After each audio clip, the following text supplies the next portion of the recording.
예, 진심으로 환영해 주셔서 너무나 감사를 드립니다.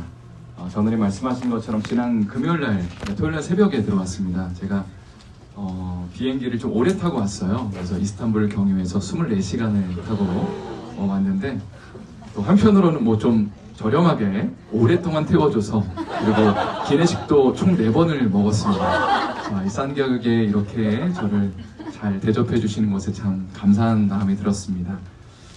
사실 인생을 살다 보면 상황과 환경, 이렇게 팩트보다 그걸 어떻게 해석해내느냐가 더 중요할 때가 있습니다. 마치 제가 비행기 타고 올 때 너무 길다 하지만 또 감사의 제목들을 찾은 것처럼 지난 한 5개월, 6개월의 시간이 우리에게는 참 가슴 아프고 힘든 시간들이었죠. 그러나 또 한편으로는 하나님이 우리의 삶을 향해서 너가 정말 믿고 있는 게 뭐냐 라고 질문하시는 때였던 것 같습니다. 그리고 주님을 향해서 우리의 순수한 마음을 좀 고백할 수 있는 시간이 아니었나라는 생각을 하게 됩니다. 그 속에서 또 아름다운 교회가 또 새롭게 시작되고 또 저를 청빙해 주셔서 진심으로 감사를 드리고요. 또 한편으로는 교회를 대표했던 사람으로서 좀 이런 아픔과 어려움이 발생한 것에 대한 참 죄송함, 또 송구스러운 마음이 참 컸습니다. 그런 마음 가지고 간직하고 있다가 잃어버린 영혼들을 향해서 어떻게 제가 하나님 앞에 반응해야 될지, 또 믿음으로 어떻게 반응해야 될지 고민하는 가운데 이 자리에까지 서게 되었습니다. 앞으로 하나님이 이루실 새로운 일들, 역사를 기대하면서 오늘 하나님의 말씀 제가 준비하였는데요. 마태복음 16장 13절부터 18절의 말씀, 우리 함께 다 같이 스크린을 보셔도 되고요. 성경 있으신 분들은 또 찾으시면 좋을 것 같습니다. 누가 교회의 주인인가 라는 제목 가지고 하나님의 말씀 나눌 건데요. 마태복음 16장 13절부터 18절의 말씀 함께 우리 힘차게 한번 읽어보도록 하겠습니다. 예수께서 가이사랴 빌립보 지방에 이르러 제자에게 물어 가라사대 사람들이 이 자를 누구라 하느냐. 이르되 더러는 세례 요한, 더러는 엘리야, 어떤 이는 예레미야나 선지자 중에 하나라 하나이다. 이르시되 너희는 나를 누구라 하느냐. 시몬 베드로가 대답하여 가로되 주는 그리스도시요 살아계신 하나님의 아들이시니이다. 예수께서 대답하여 이르시되 바요나 시몬아 내가 복이 있도다. 이를 내가 알게 하는 혈육이 아니요 하늘에 계신 내 아버지시니라. 또 내가 내게 이르노니 너는 베드로라. 내가 이 성 위에 내 교회를 세우리니 음부의 권세가 이기지 못하리라. 아멘. 한국에 있으면서 성경 드라마 하나를 보았는데요. 제목이 House of David입니다. 다윗의 왕국이라는 그 8부작짜리 시리즈 드라마를 제가 보았습니다. 드라마의 첫 장면 중 하나가 뭐냐면 사울 왕이 아말렉과 전쟁을 하는 장면이었습니다. 한번 생각을 해보면 전쟁이라는 것은 한 번의 실수가 용납되지 않는 것 같아요. 한 번 실수하면 많은 사람들이 죽는 거고 나도 죽을 수 있는 거죠. 성경에 보니까 하나님이 사울 왕이 가는 곳곳마다 이기게 하셨다, 승리케 하셨다라는 그 구절이 등장합니다. 그러니까 인간적으로 보기에 불가능한 여러 가지 싸움들 속에서 하나님의 일하심을 사울 왕이 경험했고 그것을 이스라엘 백성들이 같이 경험하는 가운데 하나님께 영광도 돌리고 그리고 사울 왕도 굉장히 사람들이 좋아하고 따르는 그런 모습들을 보았습니다. 드라마에서 묘사된 사울 왕을 보니까 정말 왕이 될 만한 충분한 자질이 있구나라는 생각이 들었습니다. 수려한 외모를 가지고 있었고 근육질의 몸매를 가진 리더십을 가진 고대 시대에는 왕이 될 만한 가장 중요한 부분이 전쟁을 얼마나 잘 수행할 수 있느냐였는데 이런 자질을 충분히 갖춰 있는 것처럼 보였습니다. 실제로 성경에 보니까 이스라엘에서 그보다 준수한 자가 없었다. 그리고 모든 사람의 어깨 위에 그의 키가 있었다라고 성경은 기록하고 있죠. 그런데 이와 대조적으로 묘사되는 인물 중 하나는 바로 다윗입니다. 그의 직업은 양치기 목동이었죠. 당시의 양치기는 별로 그렇게 인기 있었던 직업이 아닙니다.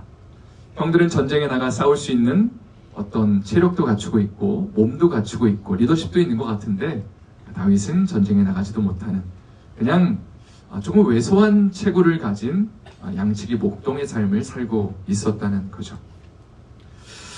여기까지의 내용을 한번 정리해 본다면 한 사람은 고대 시대의 왕이 될 만한 모든 자질을 갖추고 있었던 사울 왕이었죠. 잘생기고 크가 크고 근육질의 몸을 가졌던, 누가 보기에도 왕이 되면 좋겠을 만한 인물이 바로 사울 왕이었습니다. 그러나 또 한 사람 다윗은 아버지와 형들에게 인정받지 못했던 양치기 목동, 또 전쟁에서 뭔가 탁월한 그 능력을 수행할 만한 체력이나 체격을 갖추지 못했던 것 같습니다. 그런데 하나님이 누구를 택하셔서 궁극적으로 왕으로 세우시냐 질문한다면 우리가 잘 알고 있는 것처럼 사울이 아니라 바로 다윗을 하나님은 택하시죠. 드라마에서 봤던 인상적 장면 중 하나는 사무엘이 이제 다윗의 아버지 이새에게 찾아가서 새로운 왕을 본인이 기름 붓기를 원한다라고 이야기를 하는 장면입니다. 다윗은 형제가 총 본인을 포함해서 8명이 있었는데 그 첫째가 엘리압이라는 사람이었습니다. 그래서 첫째 엘리압이 딱 지나갔을 때 사무엘이 딱 보고 왕이 될 만한 사람이다. 왜냐면 그의 외모를 딱 보니까 사울 왕이랑 너무 비슷했어요. 건강한 체구, 뭔가 리더십을 갖고 있는 당당함을 보고 나서 이 사람에게 기름을 부으면 됩니까? 라고 주님 앞에 물었을 때에 주님이 하시는 말씀이 뭐였냐면 사람은 외모를 보지만 나 여호와는 중심을 본다라는 말씀을 하십니다. 맨 마지막에 다윗이 사무엘 앞에 섰을 때에 사무엘이 그의 몸에 손을 대고, 드라마에서 그렇게 묘사합니다. 사무엘이 다윗의 그 몸에 손을 딱 대니까 다윗의 마음에 어떤 것이 있는지 하나님이 사무엘에게 보여주십니다. 다윗의 마음에 어떤 것이 있었냐면 하나님을 향한 열정과 열망, 하나님을 정말 사랑하기를 원하는 마음, 하나님의 나라를 향한 그 추구하는 마음을 사무엘이 딱 보고 난 다음에 이제 회심의 미소를 딱 짓습니다. 이 사람이구나. 그리고 그에게 안수를 하고 왕으로 세우게 되죠. 사람은 외모를 보지만 하나님은 우리의 중심을 본다라는 말씀은 교회에도 적용이 되는 것 같습니다. 사람들은 교회의 외형을 보죠. 교회의 숫자가, 성도가 얼마나 되냐, 건물이 얼마나 크냐, 예산이 얼마나 되느냐, 혹은 차세대 교육부가 얼마나 잘 갖춰졌나를 봅니다. 그러나 하나님은 우리의 중심을 보신다고 성경은 기록하고 있죠. 우리 안에 있는 주님을 향한 열망과 사랑, 무엇을 위해 살아가고 있는지, 인생의 위기와 아픔들이 우리의 삶을 찾아왔을 때에 우리는 그 속에서 우리 속에 있는 진짜 고백이 드러나는 거죠. 그때 나는 무엇을 고백하는 존재입니다. 나는 정말 하나님의 그 사랑과 그 은혜와 그 역사심을 고대하며 기대하며 아픔과 어려움 속에서 그것을 고백하며 나가는 사람인가? 아니면 힘들고 어려울 때에 나 자신을 바라보는 사람인가? 하나님의 그 중심을 보신다는 거죠. 사실 오늘이 이제 제가 더 주님의 교회에 청빙을 받고 하는 설교이고요. 참 오랜만에 양복을 입고 제가 좋아하는 넥타이, 빨간 넥타이를 딱 메고 이 자리에 왔습니다. 어떤 말씀을 전해야 될까 많이 기도하면서 고민했는데 오늘 말씀, 본문의 말씀, 마태복음 16장 말씀이 참 마음에 와닿습니다. 쉽게 말해서 교회가 뭐냐, 교회가 어떻게 세워지는 거냐, 교회의 가장 중심되는 고백은 무엇이냐, 바로 우리 성도들 한 사람 한 사람의 주님을 향한 그 열정과 사랑이겠죠. 이 본문을 가지고 하나님 원하시며 기뻐하시는 교회가 어떻게 세워지는지에 대해서 오늘 나누고 싶습니다. 사실 교회가 아닌 것들, 교회의 기초가 될 수 없는 것들이 몇 가지가 있는 것을 보게 됩니다. 제가 주보에 그 설교 노트에 좀 메모하면서 가로 넣기를 그렇게 만들어 놨는데요. 뭐 해보셔도 좋고요. 하나님의 말씀을 집중하면서 들으셔도 괜찮을 것 같습니다. 교회가 아닌 것들, 교회의 기초가 될 수 없는 것들 몇 가지가 있는데 첫 번째는 교회는 건물이 아닙니다. 물론 건물도 중요합니다. 그래서 우리도 장기적으로 예배할 수 있는 장소를 찾고 있지만 멋진 건물이 갖춰져 있다고 해서 교회가 건강하게 세워지는 것은 아닙니다. 두 번째, 교회는 사람이 많다고 세워지는 곳이 아닙니다. 사람을 중심으로 세워져서도 안 됩니다. 이 자리에 수천 명의 사람이 모였기 때문에 교회가 되는 것이 아니죠. 탁월한 목회자, 혹은 돈이 많은 장로님, 혹은 교회 안에 목소리가 큰 사람들이 있다고 해서 교회가 세워져서는 안 되는 거죠. 오직 교회는 예수님을 중심으로 세워져야 합니다. 세 번째, 교회는 탁월한 프로그램으로 세워지는 것도 아닙니다. 사실 다음 세대를 향한 고민은 사실 오늘날 너무 중요한 것 같습니다. 우리 차세대 교육부를 어떻게 또 잘 꾸릴 건가, 그들에게 어떻게 우리의 신앙을 전수할 건가는 사실 교회의 우선순위인 것은 맞습니다. 그러나 교회가 세워지는 본질이 될 수는 없습니다. 왜냐하면 예수님 말씀하셨잖아요. 차세대 교육부가 잘 갖춰진 곳에 내가 내 교회를 세우겠다라고 하시는 것이 아니죠. 이 믿음의 반석 위에 내 교회를 내가 세우겠다라고 주님이 선언하셨기 때문입니다. 네 번째, 교회는 역사와 전통으로 세워지는 것이 아닙니다. 우리 교회가 100년 되었다, 200년 되었다, 그래서 우리 교회가 최고다라고 말할 수는 없을 겁니다. 물론 좋은 것들은 계승하고 발전시켜야겠지만 교회 역사가 오래됐다고 해서 하나님을 더 많이 사랑하는가, 하나님이 정말 기뻐하시는 일을 감당하는가 질문한다면 그럴 수 있다는 보장은 없음을 우리는 너무나 잘 알고 있습니다. 다섯 번째, 교회는 세상의 가치나 트렌드를 따라 세워지는 것이 아닙니다. 세상의 분위기들, 또 이 교회 가니까 이런 것이 너무나 잘 발달되어 있더라, 요즘엔 이런 게 뜨더라, 이런 걸 따라간다고 해서 교회가 세워지는 것이 아니라는 거죠. 그렇다면 교회가 세워지는 근거가 무엇일까? 저를 한번 힘차게 따라하겠습니다. 교회는 조금 더 크게 하겠습니다. 교회는 믿음이라는 반석 위에 예수님이 세우십니다. 다시 한번 따라할게요. 교회는 믿음이라는 반석 위에 예수님이 세우십니다. 여러분 아멘이십니까? 아멘. 오늘 본문의 말씀을 좀 간략하게 나누기를 원합니다. 오늘 본문은 가이사랴 빌립보 지역에 예수님이 제자들과 함께 방문하셔서 제자들에게 질문을 하시는 본문입니다. 참고로 가이사랴 빌립보라는 지역은 예수님이 주로 활동하셨던 곳이 갈릴리라는 지역이었는데, 그 갈릴리에서 무려 북쪽으로 한 60km 정도 올라가야지 다다를 수 있는 그런 곳이었습니다. 그런데 제일 처음 드는 질문은 이것이죠. 왜 하필 여기까지 가셨을까?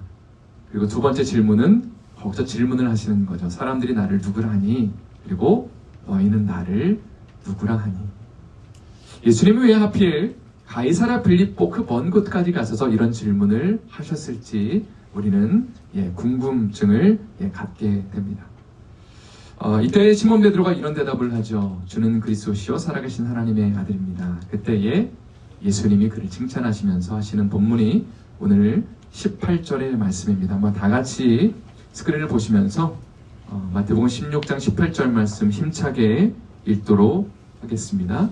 또 내가 내게 이르노니 너는 베드로라. 내가 이 반석 위에 내 교회를 세우리니 음부의 권세가 이기지 못하리라. 여기 보니까 내가 교회를 세운다라고 하셨을 때 이 내가는 누굴까요? 예수님입니다. 내가 내 교회를 어디에 세운다고 그랬어요?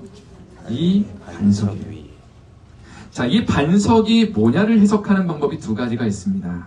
카톨릭 교회, 로만 카톨릭 교회는요, 이 반석을 특정한 사람이라고 생각합니다.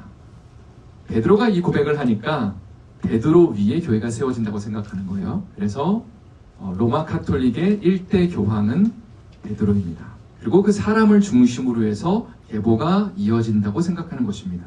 그러나 우리가 속한 개신교회, 프로테스탄트 처치는 이 반석에 대한 해석이 좀 다릅니다. 이 반석은 사람이 아니라 어떤 인간적인 기초가 아니라 예수님을 그리스도시요 왕으로 고백하는 그 믿음의 고백 위에 예수님이 교회를 세우시겠다라는 선언으로 우리가 이 말씀을 받아들이는 것이죠.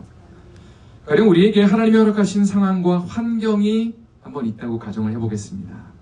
감사하고 기쁜 일들도 많지만 또 가슴을 졸이는 가슴 아픈 일들, 경제적인 어려움 때문에 마음 아파하는 사람들, 건강의 문제 때문에 울며 통곡하는 사람들이 있습니다. 누군가는 자녀의 문제 때문에 그 아무도 알지 못하는 아픔과 서름 가운데 있죠. 그런데 바로 그런 상황과 환경들 속에 교회가 세워지는 기반은 무엇이냐면 믿음의 고백이라는 거죠. 한번 그 인생의 위기 가운데 나는 어떤 고백을 하고 있는가를 한번 돌아보십시오. 나에 대한 걱정과 염려를 하고 있는지, 아니면 예수님 나의 왕이십니다. 주님 나의 삶의 전부십니다. 주님이 함께 하시며 내 삶에 문제가 없습니다라고 고백하며 주님 앞에 내 삶을 내어드릴 때에 주님이 말씀하시는 것이죠. 내가 너의 그 믿음의 고백 위에, 그 반석 위에 내가 교회를 세우겠다라고 우리에게 선언하신다는 겁니다. 그래서 오늘은 짧게 두 가지만 이야기를 나누고 싶은데요. 첫 번째는 누가 교회를 세우는가에 대한 질문에 대한 대답입니다. 2000년 전 교회가 세워졌던 상황을 한번 생각을 해본다면 인간적으로 보기에는 좀 이해가 안 되는 상황이었습니다. 왜냐하면 예수를 믿으면 핍박받고 고난받았던 상황이었기 때문입니다. 예수님이 이 땅 가운데 태어나셨을 때에 동방 박사들이 헤롯 대왕을 찾아가서 이렇게 말하죠. 이 땅 가운데 유대인의 왕이 태어났다는 이야기를 듣고 왔는데 어디 있습니까? 그때의 헤롯 대왕이 굉장히 기분이 나빠합니다. 왜냐하면 내가 왕인데 또 다른 왕이 태어났다고 하니까 화가 나고 열이 받았던 거죠. 그래서 당시에 베들레헴의 어린 아기들, 2살 이하의 아이들을 죽이라고 명령합니다. 비슷한 맥락에서 조선 땅에 선교사들이 처음 들어왔을 때에 엄청난 핍박과 많은 순교자들이 발생하게 되죠. 왜냐면 이 조선이라는 땅은 다이너스티잖아요. 왕정 국가잖아요. 그러니까 임금들이 생각하기에 예수라는 왕이 있다고 하니까 기분이 나쁜 거죠. 근데 참으로 신기한 것은 2000년 전에 로마 황제가 절대적인 권력을 행사하는 가운데 예수님을 왕으로 고백하는 교회들이 세워졌다는 것입니다. 엄청난 핍박과 고난이 있었죠. 가족들에게 버림을 당하고 자신이 속한 사회에서 왕따를 당하기도 했습니다. 직장도 잃고 집도 잃는 일들, 집이 불태워지는 일들도 있었습니다. 막 이런 비유를 들으면 어떨까요? 우리가 사실 신앙생활을 하면서 불편한 것들, 어려운 것들 감수하는 것이 쉽지가 않습니다. 사람들이 요즘 개척교회를 별로 좋아하지 않습니다. 가지 않죠. 왜 그런가 생각해 보니까 일단은 좀 불편하거든요. 사람들이 막 엄청나게 많이 올 때는 나 혼자 빠져도 별로 티가 나지 않습니다. 그러나 몇 명 모인 데서는 부담이 느껴집니다. 내가 이 자리에서 빠지면 다음 주에 너 어디 갔었니라고 물어볼 거기 때문에 부담이 되는 것이죠. 또 해야 할 일들이 상대적으로 많은 것이 개척교회의 특징입니다. 예수를 믿자막 믿기 시작한 사람들 중에 작은 불이익이라도 발생한다면 어떨까요? 예수님 믿으면 좀 성공하고 기도 제목도 응답되고 격려받고 위로받으려고 교회 갔는데 막 자동차 사고가 나고 막 티켓을 끊고 그러면 굉장히 속이 상할 겁니다. 그리고 나는 교회 체질이 아닌가 봐 라고 생각을 할 수 있다는 것이죠. 하물며 2000년 전 로마 황제가 권력을 행사했던 그 시절들, 핍박과 고난이 있었던, 정말 예수 믿으면 내 것들을 다 빼앗길 수밖에 없는 그 상황들. 더군다나 예수님의 제자들은 겁쟁이들이었습니다. 예수님 십자가에 못 박혀 돌아가셨을 때 다 도망갔던, 별로 의리도 없었던 것처럼 보이는, 그들이 무슨 돈이 많았습니까? 재산이 많지 않았습니다. 배운 것도 많지 않았습니다. 참 신기한 것은 그런데 바로 그 열악하고 불가능한 상황 속에 예수님을 왕으로 고백하는 교회들이 세워졌다는 것이죠. 더 나아가서는 313년에 기독교가 로마 제국에서 공인이 됐고 380년에 기독교가 북교로 선포가 됩니다. 이게 어떻게 가능한가 질문해 보니까 오늘 본문에 주님이 말씀하시는 것이죠. 내가 이 반석 위에 너의 교회를 세우겠다. 교회를 세우는 근거는 어떤 뛰어난 사람들의 고백이나 어떤 능력이나 화려한 재력이나 리더십의 근거에서 세우는 것이 아니라 주님이 말씀하시는 것이죠. 내가 이 교회를, 내 교회를 이 믿음의 반석에 세우겠다 말씀하시고 실제로 그 교회를 세워가시는 것이 바로 이 땅 가운데의 역사였다는 사실입니다. 특별히 예수님은 교회를 세우기 위해서 위대한 일을 하셨죠. 바로 십자가를 지시는 일이었습니다. 내가 이 교회를 세우겠다 말씀하시며 십자가를 지셨다는 것이죠. 우리의 죄를 짊어지시고 연약함과 아픔과 상처를 가져가십니다. 하나님의 교회가 어떻게 세워지는지를 보여주셨습니다. 어떤 인간적인 잘남이나 행위의 탁월함이나 화려한 명성 위의 교회가 세워지는 것이 아니라 깨지고 상한 마음 가운데, 정말 지치고 아픈 가운데, 죄가 많은 가운데, 그럼에도 불구하고 내 마음이 와장창창 깨어진 가운데 예수님 나의 왕이십니다. 예수님 나를 위해 죽으셨군요.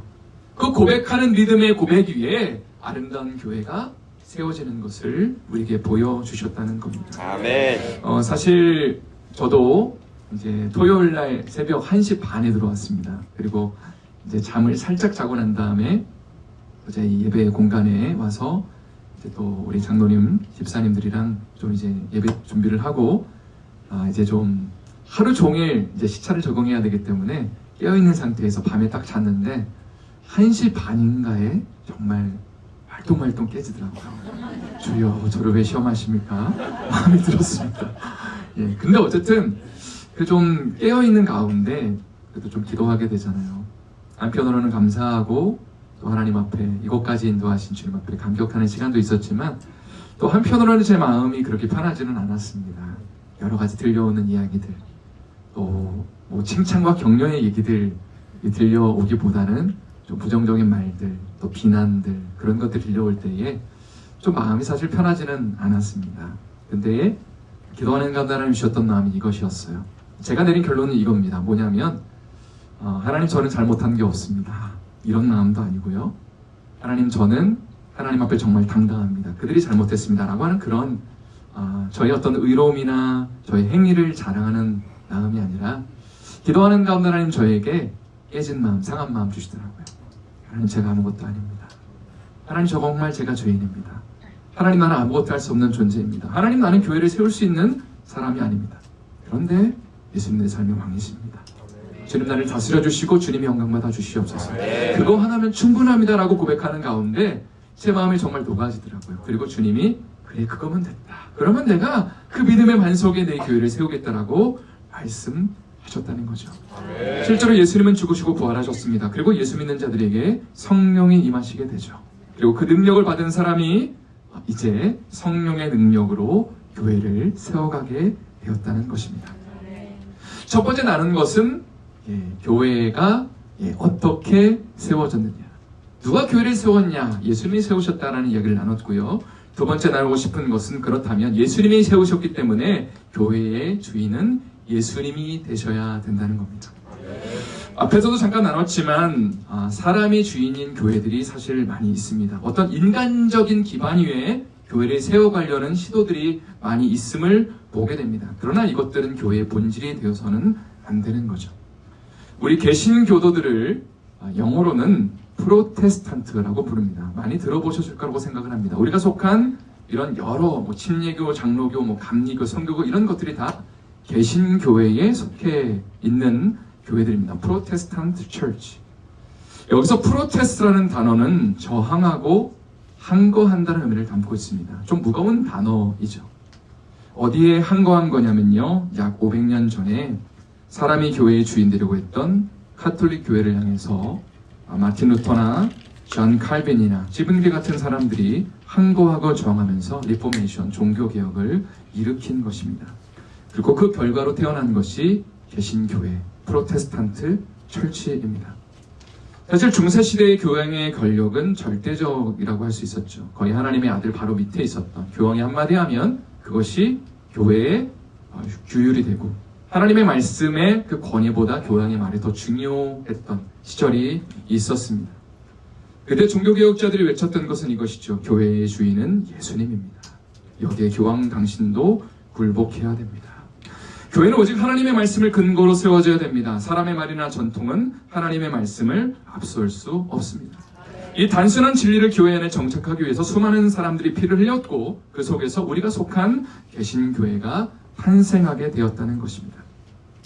제 말씀을 마무리하면서 최근에 봤던 동영상 한 가지를 좀 소개하기를 원합니다. 동영상의 제목이요, 되게 와닿았습니다. 진짜 교회가 오고 있다라는 것이 동영상의 제목이었습니다.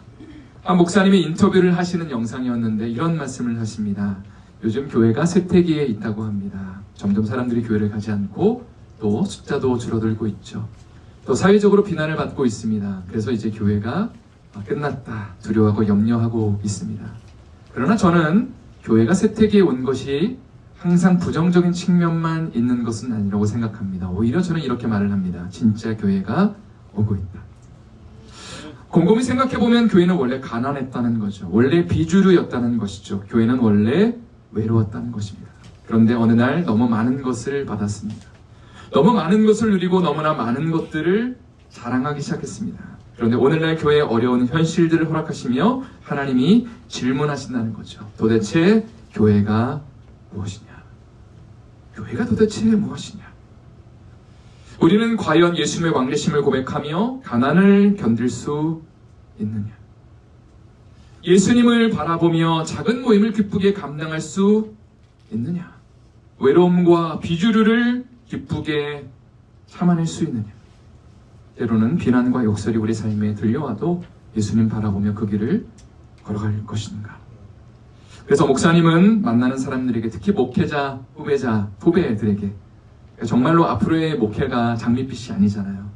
점점 교회가 쇠퇴해가고, 또 목회 후배들은 이제 막 신학교를 졸업한 분들은 어디로 갈지를 모르는 그 분들을 향해서 이렇게 말을 하고 있다고 합니다. 진짜 교회가 오고 있다. 진짜 성도가 오고 있다. 어렵고 힘든 상황들 속에서 예수님의 왕되심을 고백하며 정말 상하고 아픈 마음을 가지고 주님의 왕되심을 선포하는 그 하나님의 사람들, 그 하나님이 원하시는 진짜 교회의 그 고백이 이제는 우리의 삶에 바로 눈앞에 펼쳐져 있다는 것이죠. 그 은혜와 축복이 우리의 삶에 넘쳐날 수 있기를, 또 더 주님의 교회 가운데 넘쳐날 수 있기를 예수님의 이름으로 축원드립니다. 아멘. 이 시간에 우리 한번 합심으로 기도하기를 원하는데